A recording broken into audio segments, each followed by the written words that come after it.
YouTube, what is going on? It is your boy Sports Culture, and I'm back with another video here today. And in this video, it's going to be another 7-round mock draft for the Green Bay Packers, but it's going to be post day one of the tampering period. And after we sign Aaron Banks, the former San Francisco 49ers guard, and Nate Hobbs, the former Raiders cornerback, to a contract. So very excited for this one. This isn't going to be my official post free agency mock draft, but I wanted to get this one out there actually yesterday for Monday mock draft, but I was sitting here recording the mock draft and I wasn't recording anything the whole time. So it is unfortunate. I was actually going to get this video out yesterday, but it is what it is. So without further ado, man, let's get right into this video. If you are interested in more Packers related videos and just mock drafts and draft and style videos in general for any team, please consider subscribing. But without further ado, man, let's get right into this. So here we are at pick 23, the first round pick for the Packers.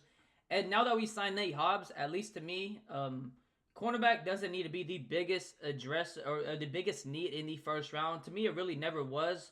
I definitely feel like we should get a cornerback still in the first 4 rounds, first 3 rounds in this year's draft class. But to me, cornerback was never the biggest need.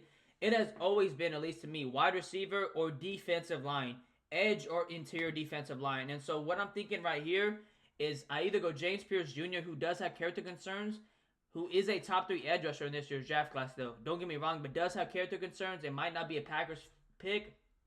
Or I trade down just a little bit, and see if Kenneth Grant, Derek Harmon, Darius Alexander, or Walter Nolen, one of these 4 guys fall to us. Whoever I trade with whoever I trade with, man. I am so fine with getting one of these 4 defensive tackles. I feel like all 4 of these guys would really bring us some legit talent and disruption, which we need from the interior. So I will see if I can find a trade, guys, and if I don't, I would just select one of these guys, but I will get back to you guys right now. Okay, so I have made a trade back with the Buffalo Bills. We're giving them pick 23 and 160. In return, we're getting pick 30 and 62. So we're getting 2 premium picks in return for 1. And I will get back to you guys once I get to pick 30, and hopefully one of those guys I just talked about does fall to pick 30. And so here we are at pick 30, and man, James Pierce Jr. went right before us at pick 29 to the Commanders. I'm really mad about that, man. I really wanted to get James Pierce Jr. for this video, but we are going to change direction, man. We are going to go for the interior defensive line. And it comes down to Darius Alexander or Walter Nolen. And with this pick, I am going to go with Walter Nolen. I don't think I've drafted Walter Nolen yet in any of my mock drafts to this point. But he's somebody who I have as the second best defensive tackle in this year's draft class. Maybe not the... I'd say like Derek Harmon right now is probably the better overall player and like pro-ready player compared to Walter Nolen.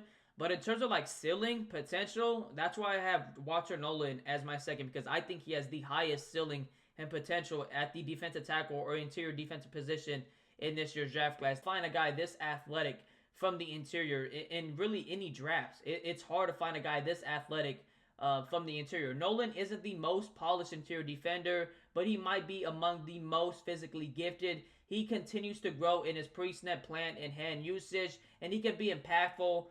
Versatile defensive tackle with a high floor due to his strength and run defense. I feel like he's a very good processor, and it's weird because I watch him and I feel like he's a very good processor, and I feel like he knows where the ball is going, but I just feel like, you know, sometimes he does get stood up, and I don't know what it is too. I watch him sometimes and he uses his hands very well some plays, and then the next play he doesn't, like at all. He doesn't even attend or doesn't even care to use his hands the next play. He's still a very young player though, 21 years old. He's only going to get better, and I feel like the Packers really want somebody who could be a game wrecker from the interior besides like a Derek Harmon and a Mason Graham in this year's draft class. Walter Nolen is the next guy. I mean, the dude's athleticism, his ability to use his hands sometimes as a pass rusher. I mean, those 2 things right off the bat give him the ability to be a high-level pass rusher and just player from the interior.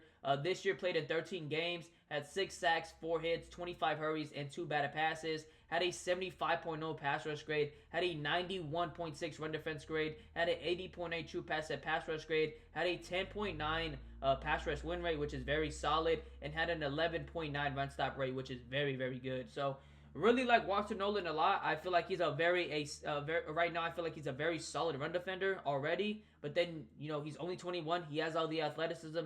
He has the upside. He has the traits you want from a defensive tackle from the interior as a pass rusher.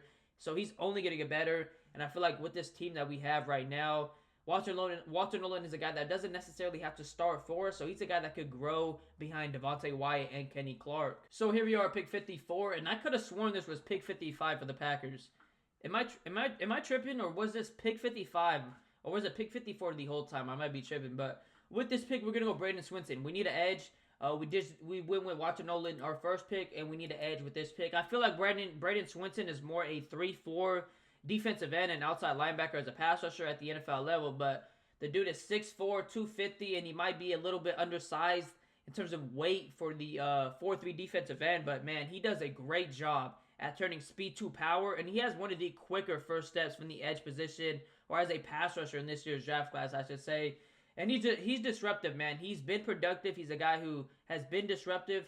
This year in 2024, played in 13 games, had an 83.3 PFF grade, had 9 sacks, 8 hits, 43 hurries, and 0 batted passes. The previous year had 2 sacks, 4 hits, and 16 hurries, and 2 batted passes. So there is a lot of production there, especially this year. I mean, the production was off the charts. Sorry about that. And he had a 22.1 pass rush win rate this year. And I feel like, as a run defender, he's capable of being a really solid edge rusher at being a run defender.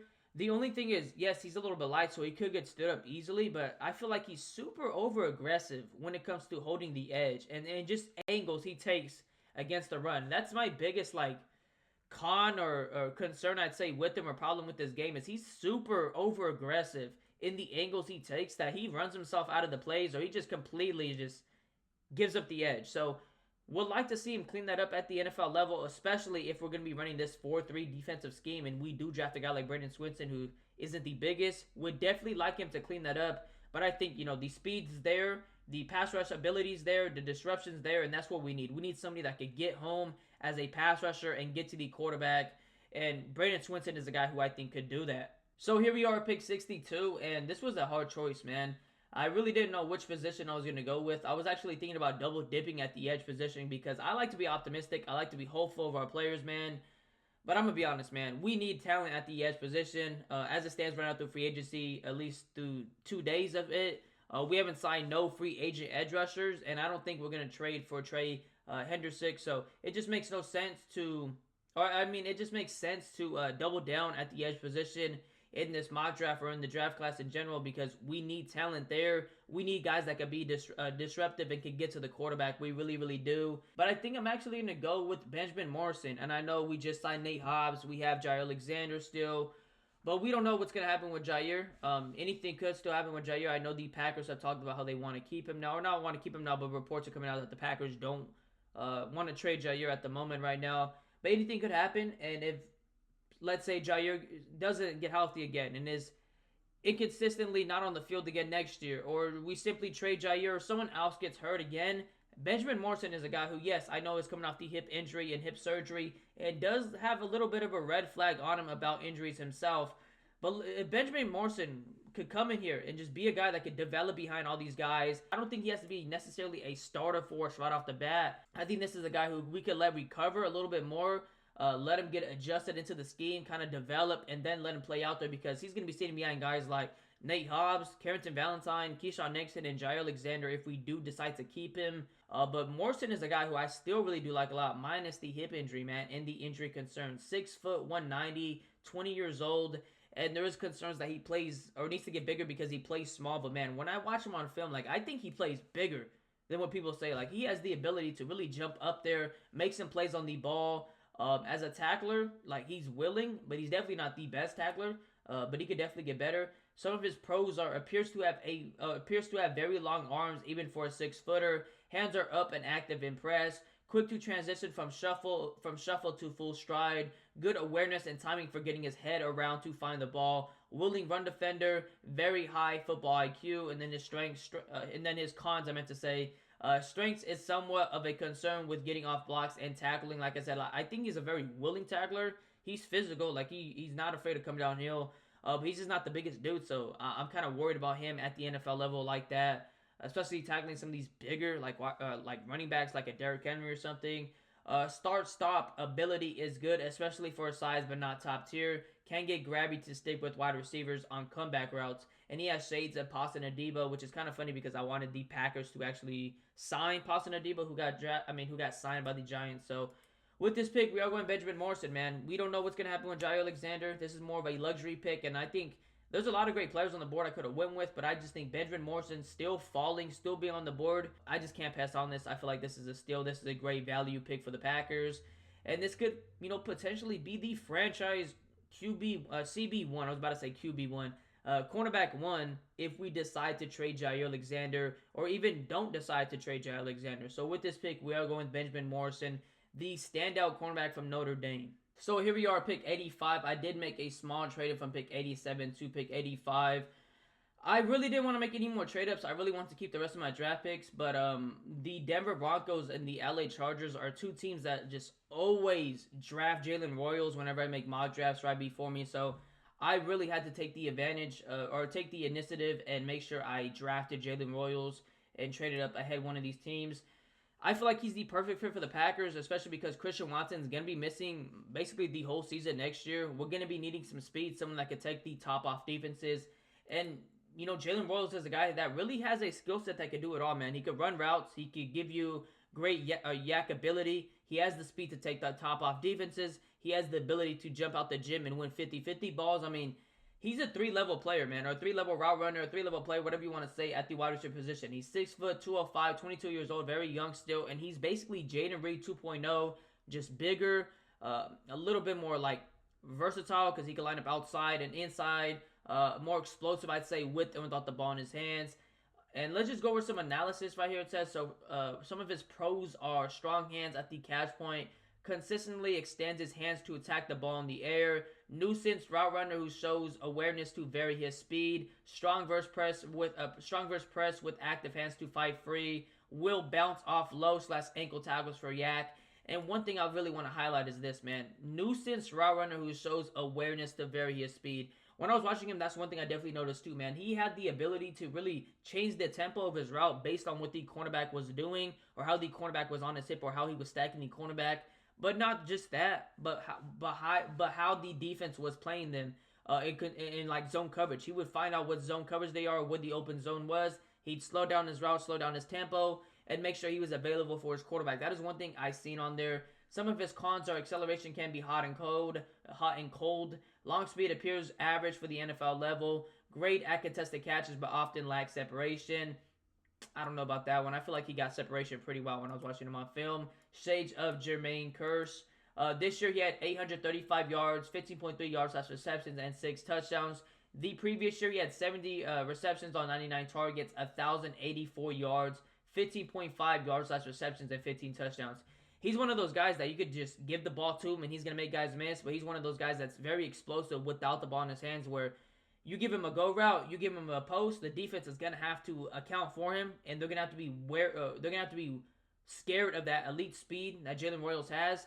And I just feel like we need that speed next year, especially with Christian Watson being out. So with this pick, we are going Jalen Royals, the wide receiver from Utah State. So here we are, pick 123, and I really do want to double down at the edge position. And I know Antwaun Powell-Ryland is not the biggest dude, and maybe isn't a 4'3" defensive end, only 6'3", 252, but man, this guy has some real explosiveness and juice when you watch him as a pass rusher. I really want guys that could come out there without the exotic blitzes and stunts and just simply use their skills and get to the quarterback, be disruptive. Obviously, I'm not saying using stunts and stuff like that isn't skillful, but I'm just saying one-on-one. I want guys that can win one-on-one without all the extra stunts and all the exotic blitzes and stuff like that. Antwaun Powell-Ryland is more of a third down specialist, and he's a very good pass rusher, man. 14 sacks this year, 9 quarterback hits, 25 hurries, and then the previous year he had 10 sacks, 10 quarterback hits, and 25 hurries. I recommend any of you guys who haven't heard of Antwaun Powell-Ryland to just go on X or Twitter, whatever it's called, and look up some clips on him. The dude is very, very explosive off the line. He has some real juice with him, has some bend, has a good ability of turning speed to power on a consistent basis, at least what it looks like on film. But just more of a third down specialist, a guy I want to get for this team to be more of a disruptor for this defense, a guy that can come in on third down and just get to the quarterback and get the defense off the field. So with this pick, we are going with Antwaun Powell-Ryland, the edge from Virginia Tech. So I am trading back just a little bit. I want to get just a couple more picks, an extra pick, just so I could get more depth overall for this team. It wasn't nothing crazy. We traded away pick 199. In return, got pick 209 and 239. So not a bad trade back. We just got an extra pick, and that's all I really wanted. So here we are, pick 209, and with this pick, I'm just gonna go with more depth on the offensive line, and that is Joe Huber, the guard from Wisconsin, who has played a little bit of everything on the offensive line. Played right guard in 2024, played left guard in 2023, and then played right tackle in 2022. Is 6'5", 310, is then that height and weight ratio the Green Bay Packers like to look for in their offensive linemen. Allowed 1 sack this year, 0 hits, and 6 quarterback hurries. So it's just another guy for the offensive line just to get more depth. You can't have enough depth, and we seen what happened in that Philadelphia Eagles game when Alken Jenkins got hurt early on. You know, we just weren't able to really protect Jordan Love the same way we were able to when we had Alken Jenkins in. And obviously, I mean, Alken Jenkins is an all-pro type of guy, one of the better guards in the NFL, and now centers because we are moving him to center. And obviously, you're not going to find the same type of production and just high-level play, but you do hope to find somebody that is able to at least block for your quarterback and look serviceable, and we just needed more guys to do that last year in that playoff game. So hopefully Joe Huber is a guy who is versatile, but is a guy who could do that for the Green Bay Packers. So with this pick, we are going Joe Huber just for more depth. So here we are, pick 239, and with this pick, we're just going to get more depth on the defensive line. I know we drafted Walter Nolen earlier, but we did lose TJ Slaton, and I just want to get another big body guy that could possibly take that same role that TJ Slaton was doing for the Green Bay Packers. And that is Thor Griffin, the defensive lineman from Louisville. The dude is 6'2", 320, and I know TJ Slaton was a little bit of a bigger dude, but hey, Thor Griffin, when you watch him, man, he has some really good power. He has some really good ability to just engage and disengage from blocks. And he's just a big dude that's hard to move. He takes up space, takes up blocks, and I just feel like he could possibly take on that TJ Slaton role. Had 3 sacks this year, 2 hits, 12 hurries. The previous year, though, had a very impressive year, actually. Had 4 sacks, 5 quarterback hits, and 20 hurries. So that's actually very impressive. So with this pick, we are going with Thor Griffin, the big body defensive lineman from Louisville, who does get drafted 11% by Packers fans when they make mock drafts. So here we are with our last pick at 251, and with this pick, we are just going to get a wide receiver to kind of balance out this draft class it ended with. It was definitely between Theo Weiss Jr. and Rock Taylor, but I think I'm going to go with Rock Taylor, who had, I think, an inch or two more than him. He's 6'3", 215. And, you know, for a guy that's this big, I wasn't expecting him to be that, quick on speed. He gets to his top speed very well, I'd say. Isn't the most explosive guy, but does get to his top speed very well. Had 67 receptions this year, 945 yards, 14.2 yards/receptions, and 2 touchdowns. The previous year, though, had 1,083 yards, 15.9 yards/receptions, and 4 touchdowns. So back-to-back productive years from Rock Taylor, and then had a contested catch rate of a 60%. Does get drafted 13% by Packers fans when they make mock drafts. So for this mock draft, we will follow that trend. And this isn't a guy who's going to be a starter or a star by any means, but just to get more depth in that wide receiver room. So here is what PFF has graded my mock draft. With our first pick, we did go Walter Nolen. We got a B+ for that. Is on PFF Big Board at 25. Got him at pick 30. Bradyn Swinson was our next pick, and we got an A for him. And I think that's a great pick, although he doesn't really fit the 4-3 defensive scheme, DN right now mold, but he's a guy that really just is disruptive, and I feel like that's what we need at the edge position, or just at the pass rush position. Next pick was Benjamin Morrison, who could potentially be that cornerback 1 if we do or even don't trade Jair Alexander. Is still very young at 20 to 21 years old as well, so really do like that pickup. Jalen Royals was our next pick. We got a B+ for that. Had to trade up for him just by 2 picks, but just to make sure I secure Jalen Royals, we really do need his speed and a guy with his skill set this year, especially with Christian Watson most likely missing a majority of the whole year. Antwaun Powell-Ryland was our next pick. We got a B for that. More of a third down specialist in the NFL, but man, he has some real juice off the edge. Joe Huber was our next pick. I did kind of reach for him, but I do like Joe Huber a lot just because of the versatility. Maybe not like an elite prospect, but he has the versatility, the height and weight ratio the Packers look for at the offensive line position.